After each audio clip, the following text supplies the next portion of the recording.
guys, welcome back. It's Friday morning, right? 11 o'clock? Yes, sir. And Karen is not in the house, but we have Maria in the house. Hi, you guys. And Maria's been with me for at least a few months. Was it been a month or has it been No, years? Dr. Berg, couple of years now. A couple years already? That was fast. Yes. So, as this starts to work, you can kind of like write down questions as we go through here, and then and guys, so if there's anything I say as far as that has to do with recommendations, it's not meant to diagnose you or replace your medical care. So this is just information for you to research with the help of your medical doctor. With that being said, let's go right to Cheyenne in Arizona. Are you there, Cheyenne? I am. Good morning, Dr. Berg. Good Maria. morning. Hello, good morning. Okay, so you had a question. Okay, question is, yes, I did a DEXA scan in June, and I was at 28% body fat, and I've been doing the OMAD, and I did an in-body scan this week, and I'm at 20% body fat now. Wow. Sounds like I'd like to start putting muscle on. Yeah. I know I've tried the 50 grams upping it to as far as carbs daily, but I just wasn't feeling enough pump in the gym because I'm trying to rip those muscle fibers now and lift really heavy. So I've been kind of researching either the CDK keto or targeted keto. I just wanted to kind of know what your thoughts were on those. Yeah. Okay, so CDK is, you're talking about doing cyclic, like you'll do keto and then you'll do higher carb back and forth, right?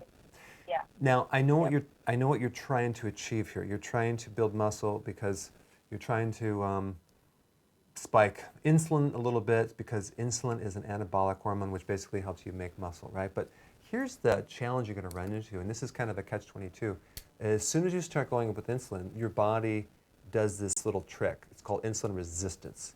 So now the more you try to increase insulin, the more resistance because your body doesn't want that. So it ends up kind of creating a blockage of the amino acids into the muscle cell. I think you should do this differently. I understand keeping your carbs to 50 grams. It's totally fine. And you want to probably work out right around when you eat those carbs, like either right before or right after, okay?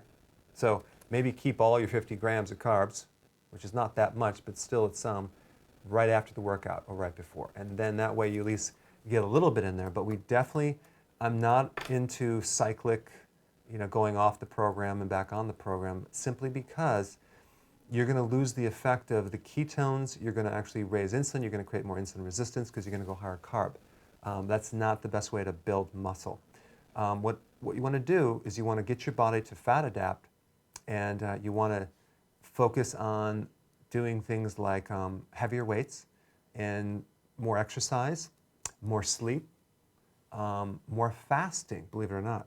That's going to spike growth hormone. Growth hormone is the best hormone to develop muscle mass and lean body mass. And you basically can spike it with intermittent fasting by a factor of 20 to even 30x. So I would recommend that. If you want better performance, maybe take some creatine supplement, things like that. But I think if you just get this in and keep your carbs within the right amount of time and do intermittent fasting, you'll be much happier in the long run rather than go off the program.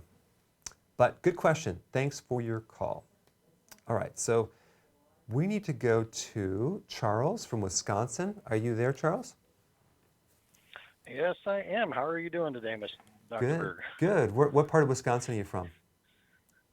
I actually live in Hudson, Wisconsin, which is right on the border of Minnesota, the Twin Cities area. Oh, that's gorgeous. I remember traveling through there. It was just in the fall. It was just like there wasn't a better place on planet Earth than that right there in the fall. It's just gorgeous. Oh, yeah, this is the valley right along the St. Croix here. And Yeah. the fall, the leaves are gorgeous. Oh, I know. Absolutely. Good. What's your question? Anyways, well, I found you about a year and a half ago on YouTube, and I must say that first off, I want to thank you for all your videos because, my gosh, you give so much information on your videos. It's been absolutely amazing. And that's where I learned about intermittent fasting and the ketogenic diet. And I didn't start doing it right away as I went and did researches, and anybody should, but I did start doing it. And just a little bit about myself. I'm 5'6". At the time, I weighed about 276 pounds. So I'm like way, way obese. I do have diabetes type 2. And I had, blood sugar readings in, the 160 to 200 range very consistently. And so I started doing the intermittent fasting and the ketogenic diet mostly. I probably snuck in some days that I had too many carbs.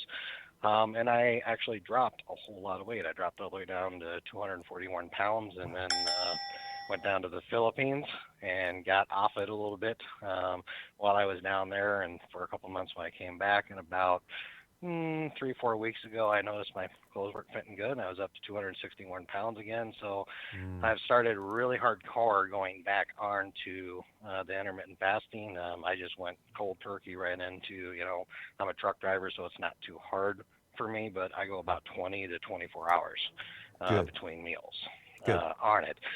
So my blood sugars, though, have greatly improved. I think my last 30 days, my average is like a 128. Wow. It ranges anywhere. I've gotten a few normal readings down in the 90s occasionally, but most of the time it's somewhere around 110 to 140, just kind of That's awesome. in that range. So it's greatly improved. And what's your question? So, I mean, your advice. So my question is I've kind of stalled on losing weight here. Okay. And I'm also curious about supplements and stuff. My diet is pretty much, I probably eat more protein than what you want me to eat because, honestly, a lot of times I feel hungry if I don't, even though I eat a tremendous amount of vegetables. And when I say tremendous, I mean I get a 3-pound bag from Sam's Club that's mixed broccoli, carrots, and cauliflower. Wow, I'll steam like half that bag and eat it. Okay. Wow, Brussels sprouts, absolutely love them. I typically steam like 2 12-ounce bags of those at a time and just chow them down. Are you finding that you're just not losing weight at this point too? Yeah, I'm not really losing weight here, and I'm just trying to figure out why. And you're just doing one meal a day, right? I'm also kind of curious. Basically, yeah. I mean, I'll get home anywhere from 6 o'clock to 8 o'clock at night, and I'll just make one big meal. That I may eat it over an hour or two, but basically that's the only time I eat. And I have a question: are you hungry at that point or not? Sometimes, yes. Actually, probably I'll say this last week or so. There's been quite a few days that I haven't been hungry, and I've simply made the food just to put something in my body. Got it. Okay, so let me answer this because I have a lot of calls on the. There's a couple things that I would look at. Charles, you obviously you had a blood sugar problem for a long time to be able to have diabetes type 2. So that's what you're up against. You're up against the duration of time and the amount of the estimation of effort to repair that is usually a lot longer than someone thinks, and you have to stay consistent over a period of time. The fact that your blood sugars are coming down is a good indicator. It's getting better. You're improving. You're probably losing inches. So I think you're on the right track. But some things to speed it up. Of course, you can add exercise, more sleep. The protein thing, I think maybe I would lower that just a little bit and instead add a little more fat to the meal for feeling satisfied. But the other point I want to bring up is this. If you have that much weight to lose, I would ride the wave and not eat until you're hungry.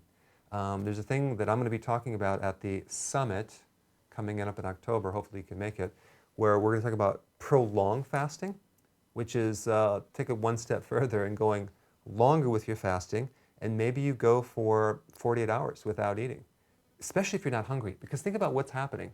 You're actually in a hardcore fat burning mode, and you're burning fat, and then you eat when you're not hungry, when your body's just like, oh, and then it just shuts right down right there. So we want your body to start eating your own fat, and then all you have to do is just take some electrolytes, sea salt, maybe a multivitamin mineral, and maybe lemon water, and just ride the wave and go longer without eating. That's what I would do, especially if you need to lose that much weight. But thanks for calling, and we'll stay tuned for your success coming up maybe in a month or so from now. All right, let's go to Marie. Marie, do we have any good questions, like easy ones for me to answer on social media? Yes, we do actually, Dr. Berg, from YouTube. I have a client asking, is eating low calories okay to do? Oh, correct? if I can eat low calories, can I lose weight on low calories?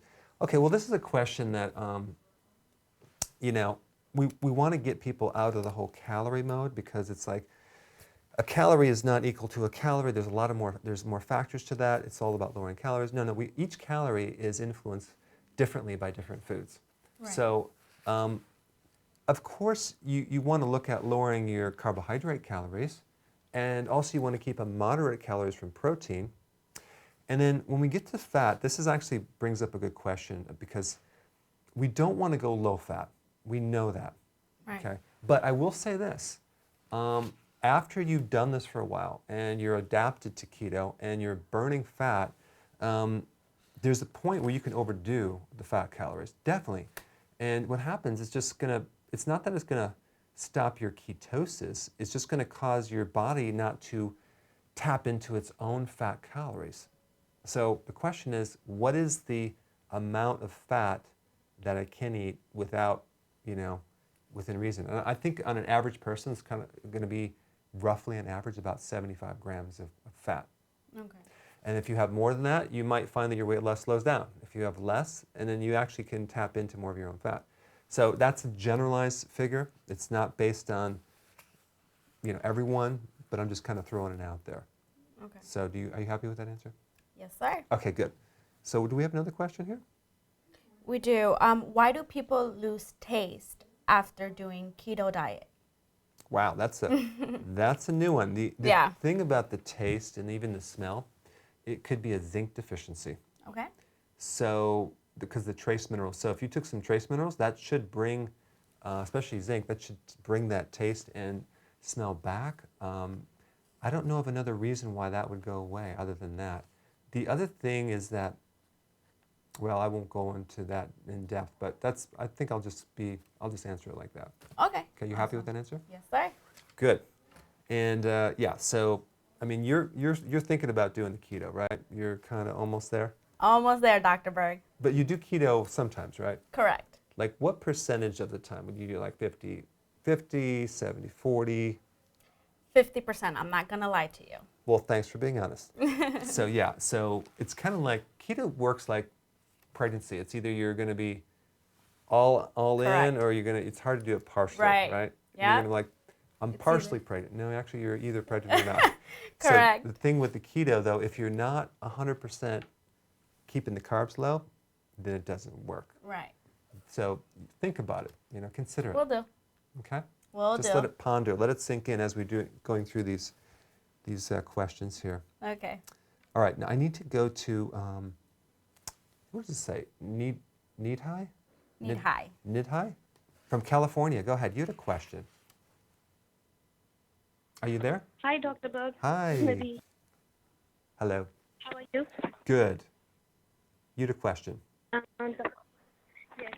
Dr. Berg, I've been seeing a lot of your videos, and I got to learn a lot, and I'm still learning. But the reason why I called today is because my mother, who's 69, she has been diagnosed with breast cancer 2 months back. And she is a diabetic for 5 years now. Mm-hmm. So I was wondering if you can give some nutritional counseling to her. Okay.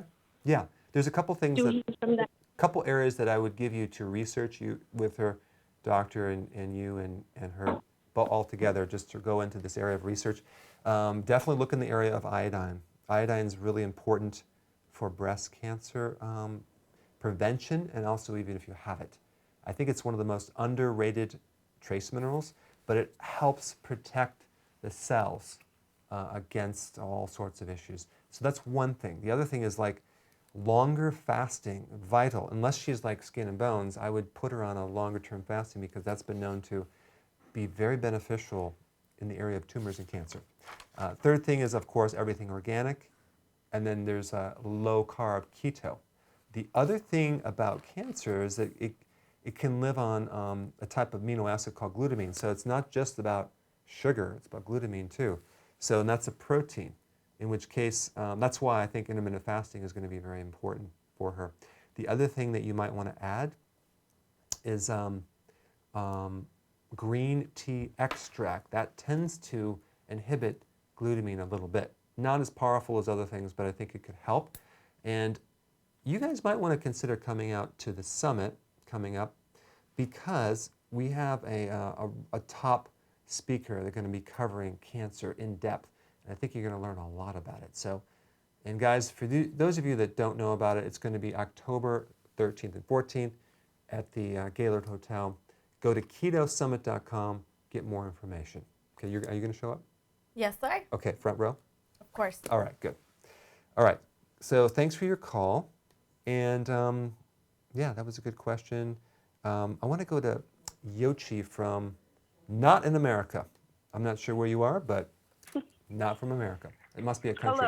Hello. Hello. Hello. I watch your videos all the time, and you are, I think, very amazing. You say truthful things that doctors don't usually say, or nutritionists, and so I consider you the Bill Gates of nutrition. Thanks, I appreciate that. Did you see the Did you see the video that I released yesterday on the poisonous coconuts? No. Watch that one. No. Yeah. Okay. I actually had the most views per hour. It was 3,500 views an hour all through the night. It was in one day. It was 120,000 views on the poisonous coconuts. They're very dangerous. Watch the video. And I'm being sarcastic. Okay. I don't eat much coconut, really. Maybe you should start. All the other things that you say, I think, are pretty amazing. The first time I saw you, I was like, okay, so, you're you, whatever. Mm-hmm. But I saw on how much water your body needs. Mm.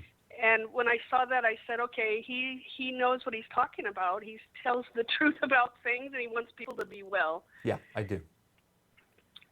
So thank you very much. You're welcome. So why I'm calling is because I have a lot of different symptoms, health issues that are ongoing and creating more problems.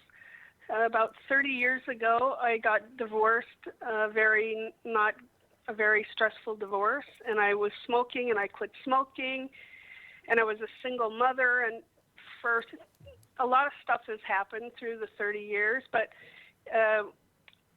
through that first year of the 30 years, I weighed 105. Yeah. And I was 5 foot, and in 3 weeks, I gained 50 pounds. Wow. I gained an inch in height. My bones became much bigger. So, Yochi, I have a question. for you. Yeah. Do you have like a simple one question for me, kind of quick, because I have a lot of callers, and I know you have. Okay, I want to so get into your history. Yeah. I just want to give you an idea. So, yeah. So, as the years have gone by, so I watch your videos, and at first I started just doing the things that you said. Mm-hmm. I started almost immediately eating intermittent fasting. Mm-hmm. Yeah, sorry. Yeah. And I started eating all the salads and everything, and I saw, wow, this is great. Mm-hmm. But I started researching vitamins, because you don't give brands, but you give a lot of ingredients to the brands. Mm-hmm. And I know there's a lot of junk of vitamins out there. Mm-hmm. So I started researching, but then I got, just like with a vitamin C, you can look forever trying to find exactly what you should have. Hey, Yochi, and it's really hard for me to find. Yochi, hold on one second. Yeah. So, I'm going to have to come back to you. I'm going to have the producer kind of get all the data and then get the main question, because I have a lot of callers. So one thing I forgot to tell everyone was that as you guys ask questions, I actually don't have time to get your entire history. I don't. I'm just going to be here just to answer quick questions and move on, because there's so many on social media. So I'd love to hear all about the history so I could do a proper evaluation. But for this platform, Yeah, see if you can come up with one question, okay? And then we can shoot that over to me. But thanks for your time. Okay, so now we're going to go to Velika Cole. So you're from Massachusetts, right? Hi. Hi. Yes, my question is that I recently went to see my doctor and my hormones was almost non-existent, and Wow. he suggests to stop drinking bottled water because he believed disrupt the hormones. Mm-hmm. And I wonder what you think, especially number one, the what a PET is a abbreviation for, it leaks into the water. Like the plastics, you mean? Yes, Yeah. yes. Yeah. Okay, so I agree with you. The plastics are a big, big problem, and they do affect our hormones. They're called endocrine disruptors. So you really have to get bottles that are like BHT free, and there's healthier plastics, or even glass bottles. I mean, that's going to be the best. Or get a good filter in your house and do that. But it is a big, big problem because we're drinking all this plastic, especially women that are pregnant and young children. Not a good idea. So this plastic is a huge problem. So good point. I'm glad you brought that up. So I would do glass bottles, or just get a filter for your house. Okay? Thanks for your call. All right. What do we got coming on this social media? What do we have? Yes, so I did have a question for you, which I am pretty curious myself. Yeah. Is if you microwave food, does that kill the nutrition in the food? You mean if you put radiation through it? Okay, yeah, it's going to definitely kill a lot of the things in the food for sure. And the same thing with heat. So you have like freezing things, okay? You have steaming things, which is a slight issue. And then you have cooked things. So like there's this, a long time ago, we used to go to this Indian restaurant because I used to love the Indian food. And the vegetables were slightly overcooked. And I'm just being very sarcastic. They were like completely mushed, like there was nothing left. So the more you cook it, the more you kill it. And if you can things, you also kill it, because what you're doing is heat destroys enzymes. Enzymes keep the vegetables and the food alive. That's why even pasteurized milk is really bad too. So you have to get raw milk. But of course you have to cross the border, and don't mention my name when you do that. But the point is that, yeah, so you have different levels. And I did a video on this, so you can all watch it. But yeah, microwave, does kill off certain things. And so you want to just kind of steam things, So I think that's what I would do if I were you. Okay. Good. Awesome. So what else you got coming down the pike here? I also do have another question for you. There's a client that asked, if you cheat one day or one meal, what's the huge difference? Well, obviously, the more cheating you do. It's kind of like if you cheat on your taxes just for one day versus a whole week, like, okay. Well. Yeah. So the point is that it's all cumulative. So what people don't realize is that cheat day really throws people off. Yeah. Because it takes a while to get into ketosis. Now, if you're fully adapted and you've been doing this for months and months and months, okay, so then you could probably afford to cheat occasionally. But most people don't have the luxury, Maria, to cheat that often. So we want to stay with it, because one day of cheating or even one meal could literally bump you out by how long? Take a wild guess. A whole week? Potentially. But just with one meal? Yeah. Well, it could potentially, but probably about 72 hours. Oh. Yeah.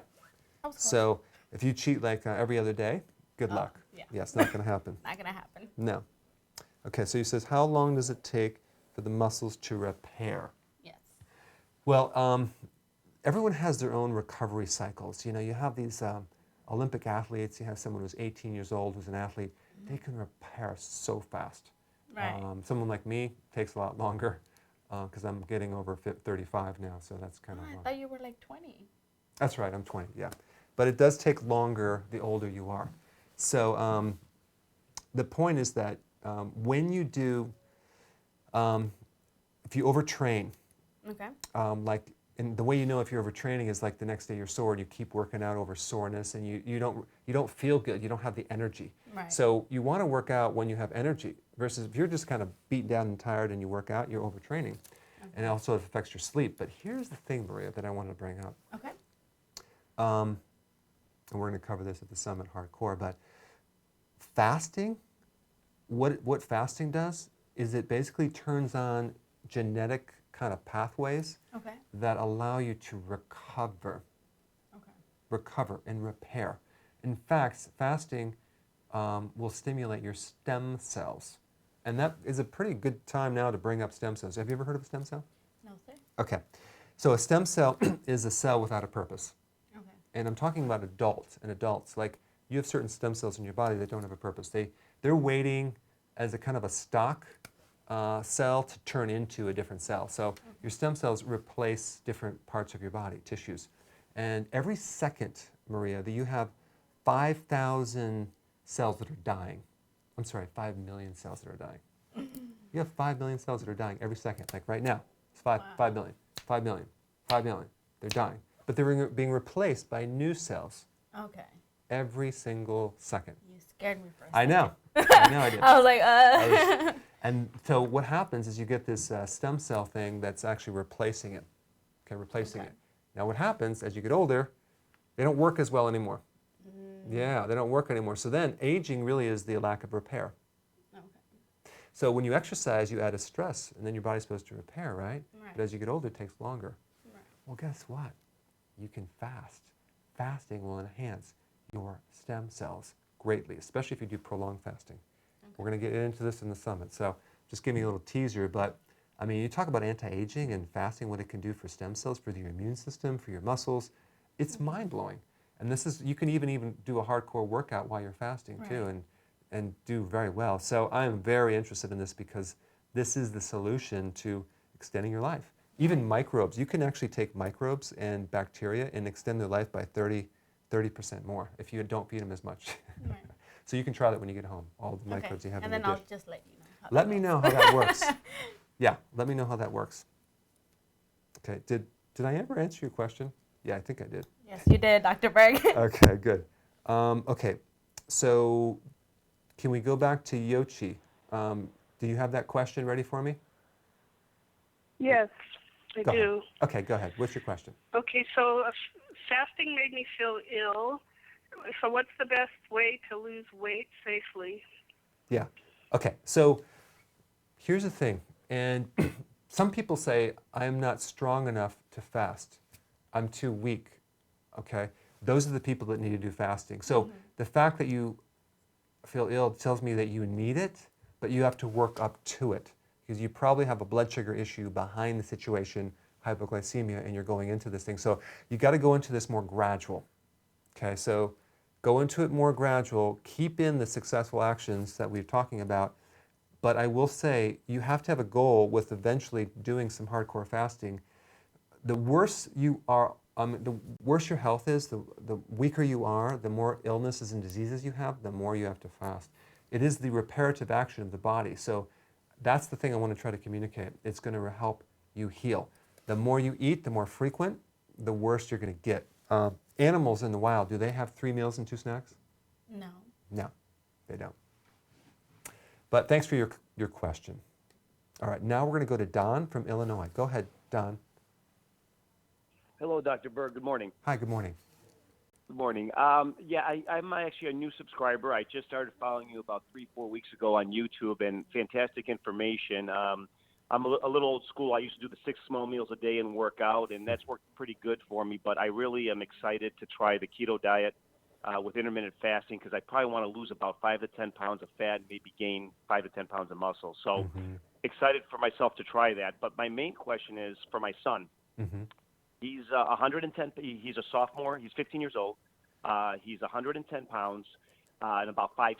So very skinny, very low body fat. Yeah. Probably little late bloomer too as far as puberty. But we just started working out about a month ago, and I've been doing the 5 to 6 small meals with him. You know, protein shakes, working out 4 times a week, and he's got some decent gains. But now that I've been following you on YouTube, I'm wondering for my son who wants to gain, you know, typical kid, right? Skinny, wants to gain muscle. He's in high school.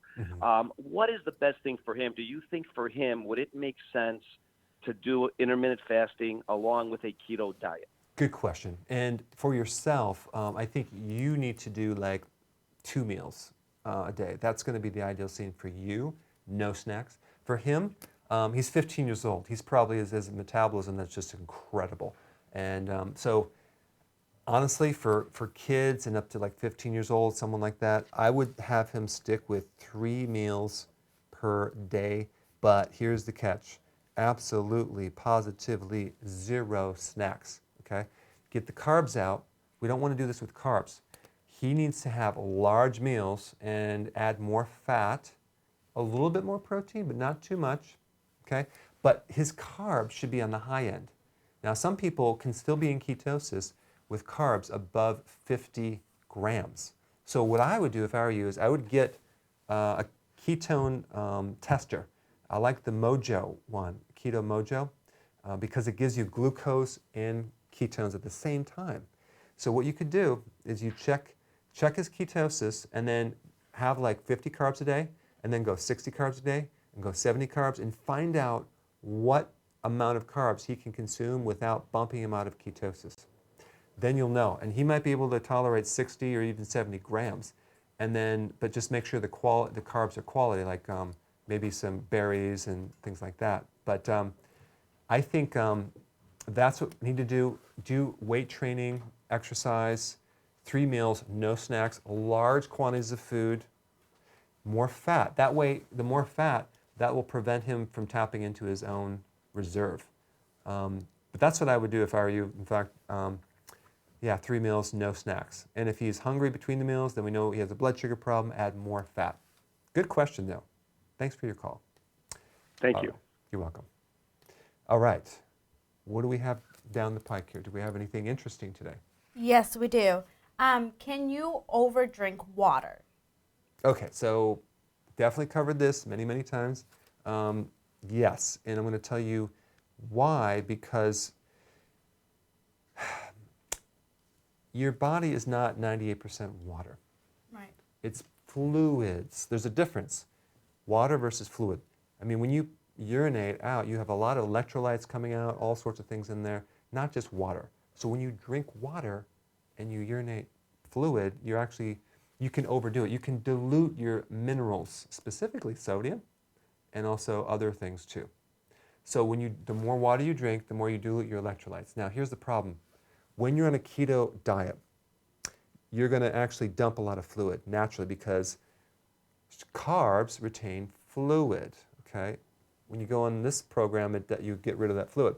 Along comes the electrolytes with the water. Okay. So now, if you keep up high levels of water too much and you dilute your electrolytes without taking them, you're going to feel weaker. Your muscles are going to feel weaker. You can have heart arrhythmias. So one of the side effects of too much water is dilution of sodium and other minerals, and that's called hyponatremia. Okay, make note of that. Okay. And then what happens, you can actually die of a heart attack over that, especially if you're exercising and pushing yourself. Right. So you want to kind of go by your thirst and go with that, Okay. and also add electrolytes, especially if you're doing keto, to put those back in so you don't get dizzy and disoriented, and don't forget the sea salt. Right. So if you feel weak or dizzy standing up, we know you need more sea salt. You can take one of those. You ever see those little bouillon cubes? What do they call it? Bouillon cubes? Bouillon cubes. Take some of that, in a keto, put it in some hot water and make some soup. Okay. It's kind of like just a salty, fluid. But that will actually put the electrolytes back as well, or at least help with the salt. Okay. But read the ingredients, because a lot of that stuff has monosodium glutamate. Right. So we want to avoid that. Okay? All right. Yes, So I is that do good? have another one. Okay, go for For it. you, sorry. Yeah. What is the best diet for moms that are breastfeeding?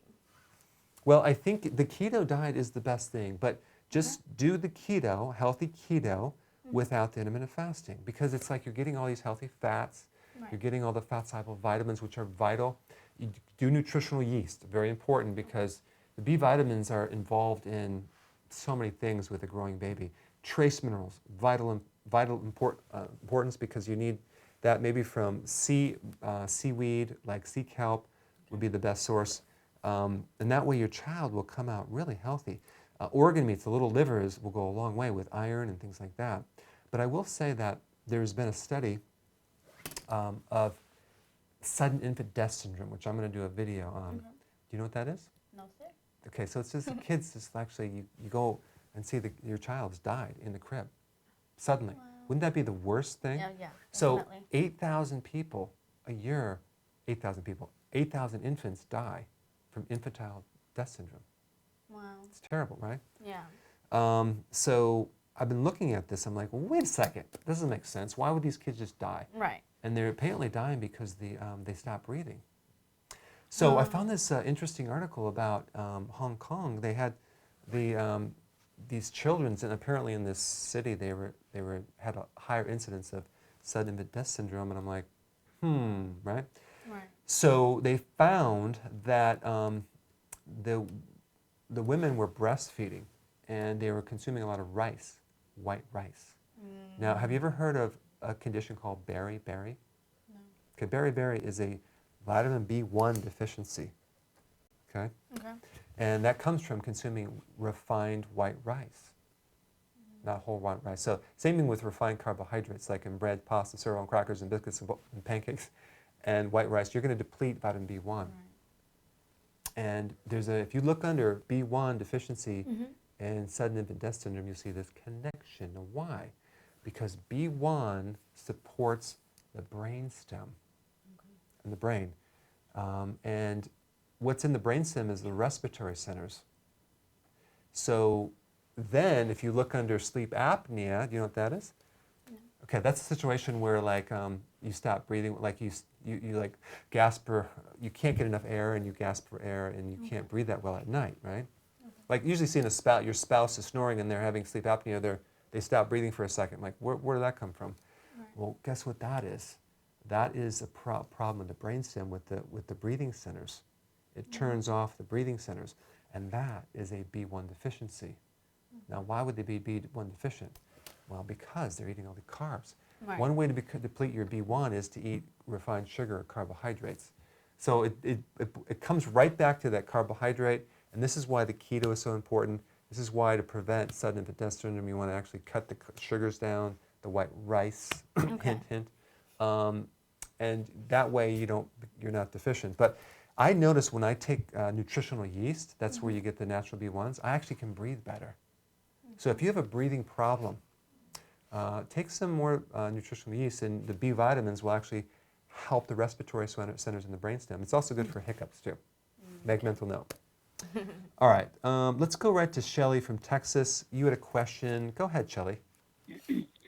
Hi, Dr. Berg. My question is, through your videos, I learned that I've got the adrenal type body, and all of the fat is around my belly. I'm 55 years old, and about 16 years ago, I had a traumatic event. My husband's a police officer. He ended up shooting someone, and I ended up going from 140 to 240 pounds. Wow. I've been on the keto from following all of your advice. I also ordered your adrenal type kit, and I've gone from 240 to 213, and that's just been in almost 2.5 weeks. I was also diagnosed with diabetic 2, being this heavy at 240. Now my blood sugars are staying between 90 and 100, and that's fasting. And when I'm saying fasting, I don't do the intermittent fasting because I'm not hungry. I'm just doing 1 meal a day. Okay, good. And yeah, and that consists of just 4 ounces of protein, a huge salad of carnivorous vegetable. Yep. Cruciferous, yeah, vegetables, and like an avocado. Okay. And I can't even finish that, but I stay not hungry. Okay. But my blood sugars are still going to about the highest they've been is 106 after eating. Okay. And what's your question? I'm wondering what vegetables or what can I do to get this number lowered? Okay. to get my sugars lowered. Okay, good. So let's talk about that.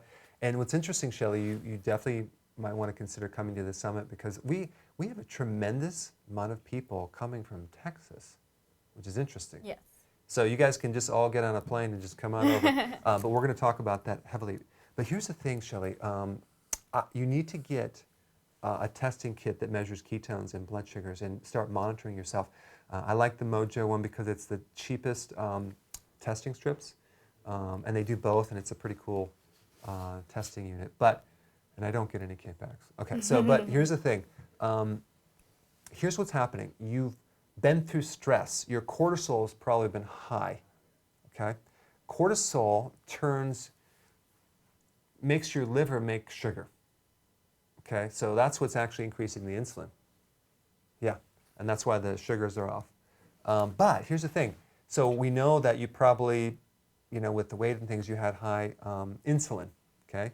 It'd be a good test to actually test that. Now what happens as you're reducing your insulin by not eating so frequently and eating more healthily, the insulin comes down, but you still have insulin resistance. That takes a while to correct.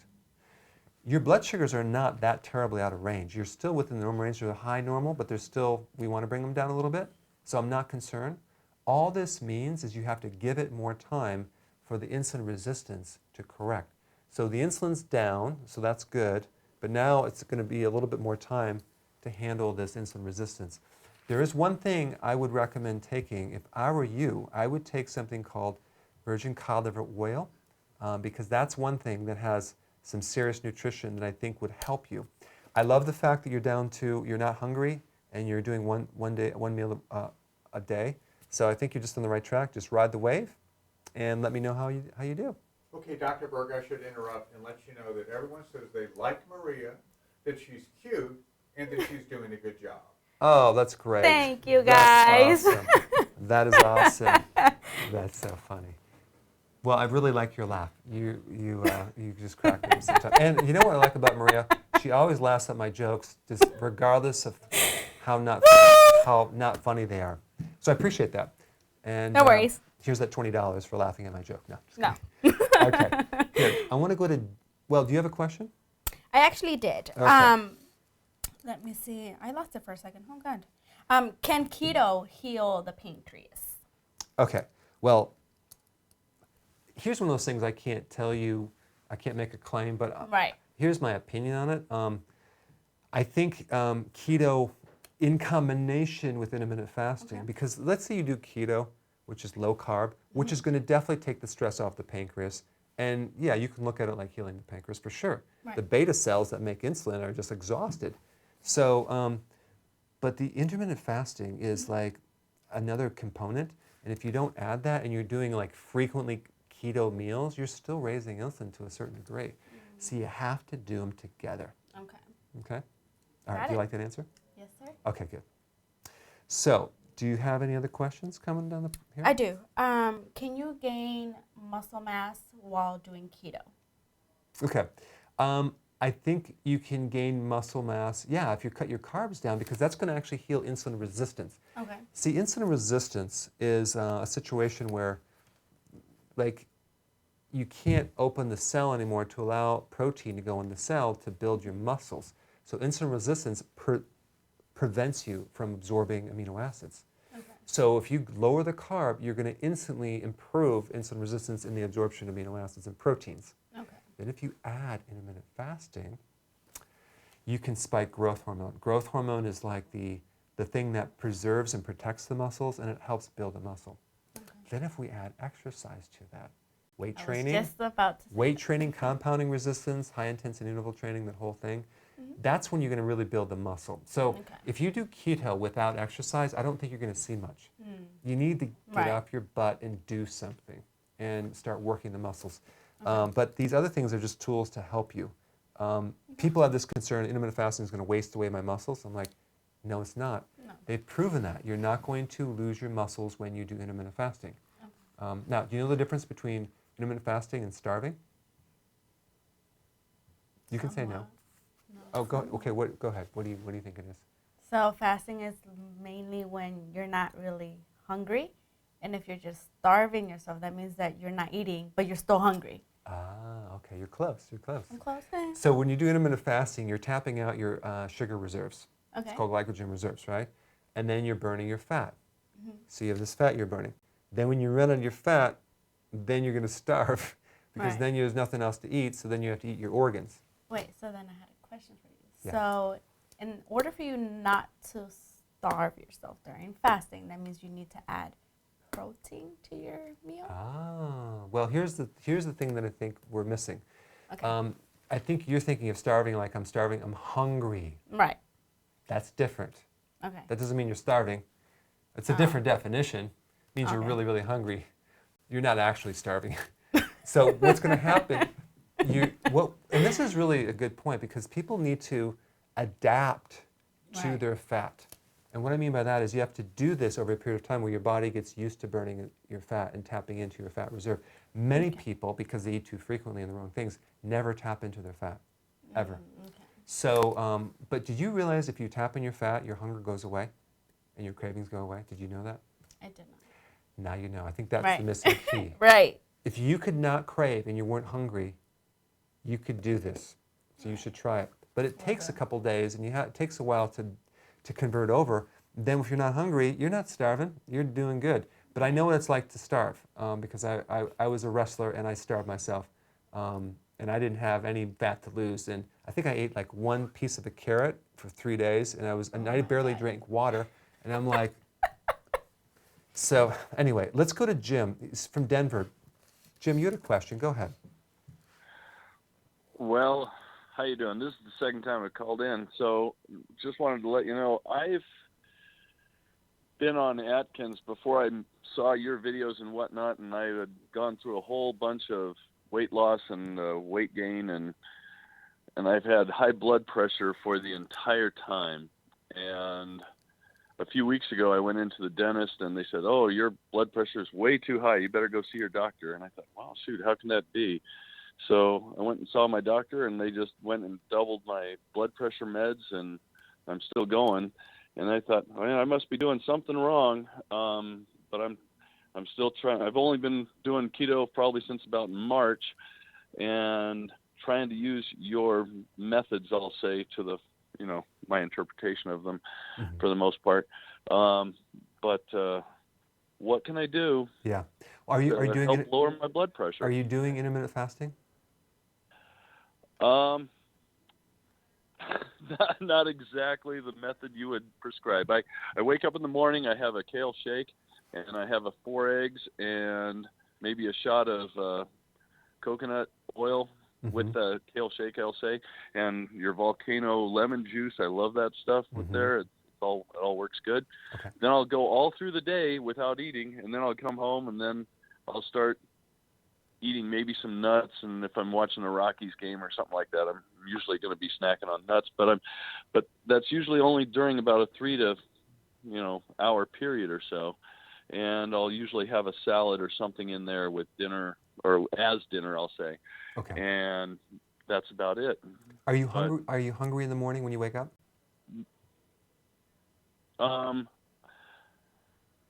Yes and no. I know I have to eat before I leave because I'll go to work, then I'll not have anything at work all day, and other than I'll have coffee with cream in it, but that's about it. Okay. And then that gets me through the day. Okay. So a couple things, Jim. Do you have a lot of weight to lose or no?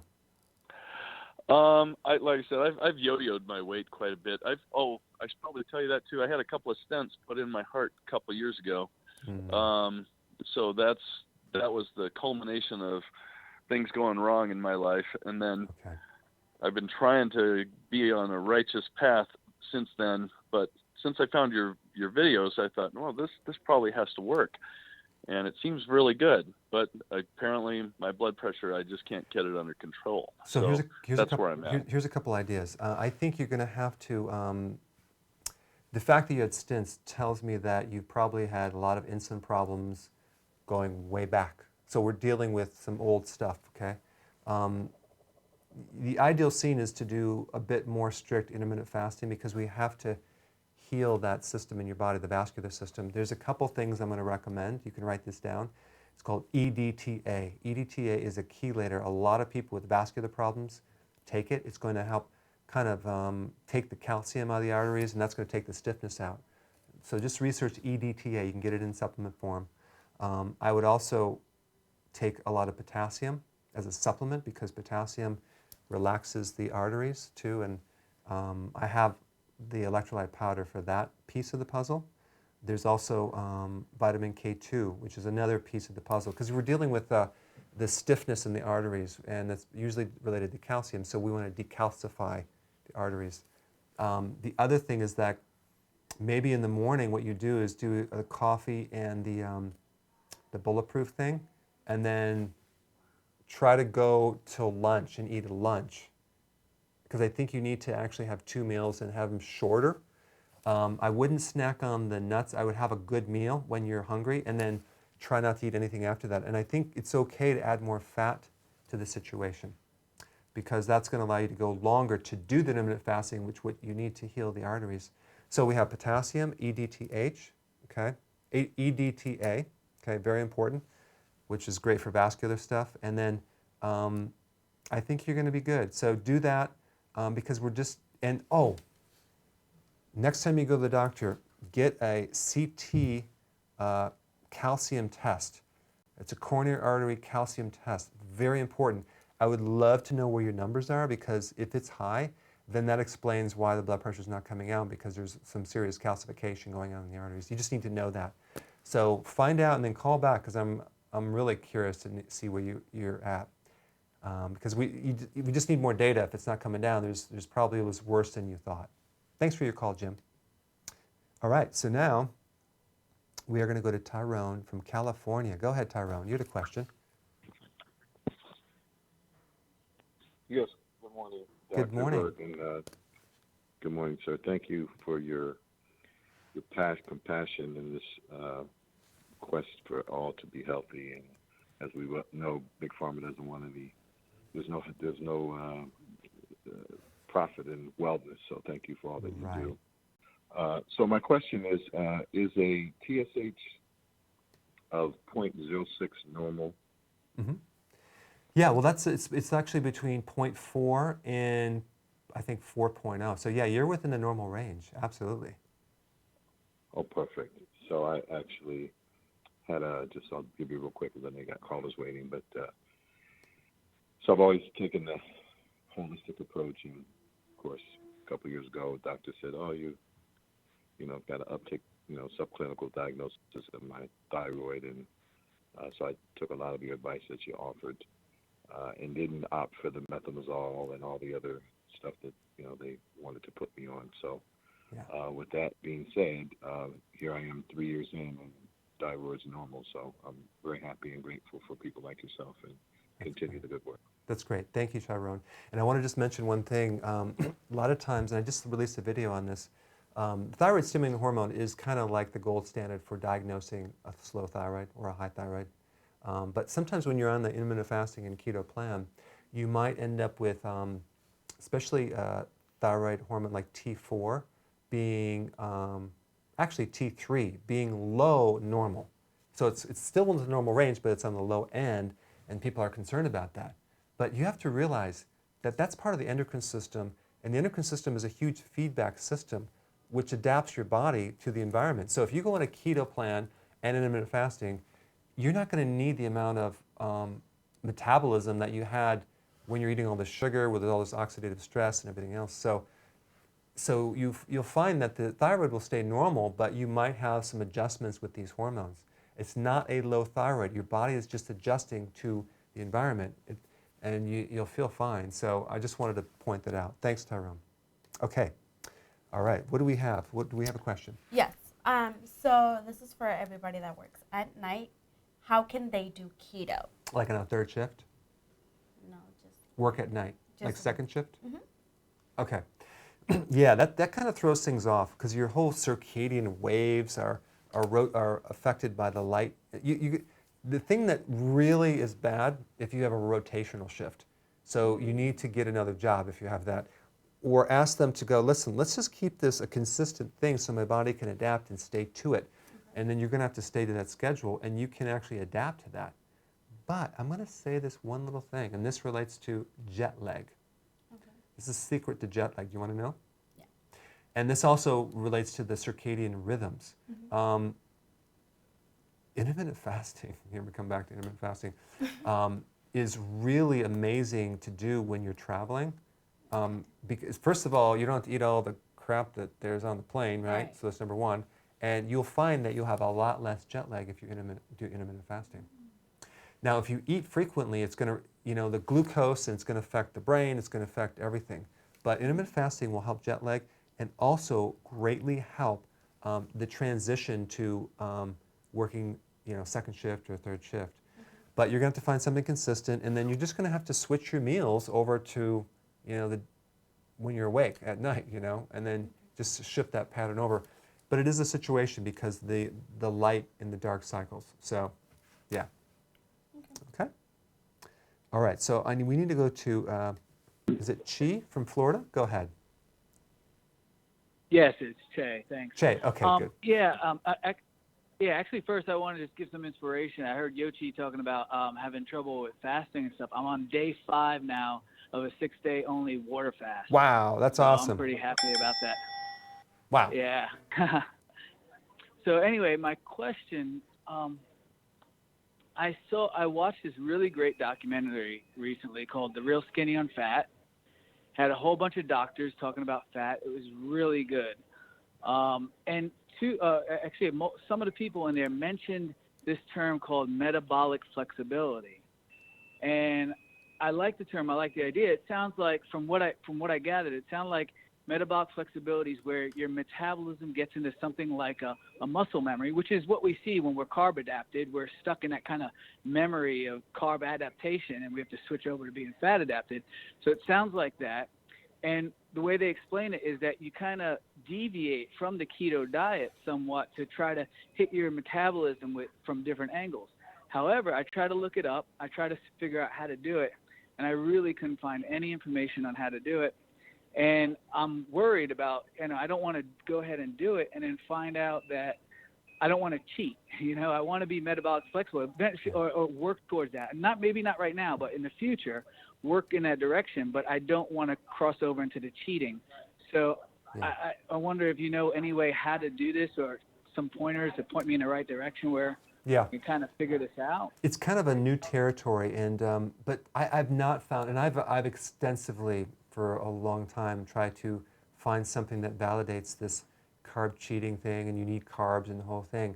I've not found anything. That's why I'm against it, because it doesn't make sense to me either. So it doesn't, we don't need to do that. Now, there are other points and fine lines between, having fiber, but you can get all that from your vegetables. So the vegetables actually give you almost like even though they're a certain carb, it's almost like a zero carb, because your microbes are eating the fibers, because the fiber is a carbohydrate. So your microbes are going to eat that, not necessarily you, but there's a little juice in there that your cells get. But I'm really impressed that you're doing the longer, prolonged fasting. The benefits of what you're doing are astronomical with your stem cells. Like you're basically developing a new immune system right now, and it's recycling the immune system, getting rid of the old, bringing in the new. You're in the repair system. You finally let your digestive system have a chance to empty out to the point where there's not a lot of food in there anymore. I mean, think about this. It takes, the transit time for your digestion is about 36 hours, not 24 hours, 36 hours. The stomach releases between 3 and 5 hours. So how many people can go even 5 hours without eating? They can't. So they're actually stuffing food down their tube when they still haven't even emptied the stomach out. So what you're doing is you're actually allowing the entire system to empty out, to finally heal, to rest, and to restore.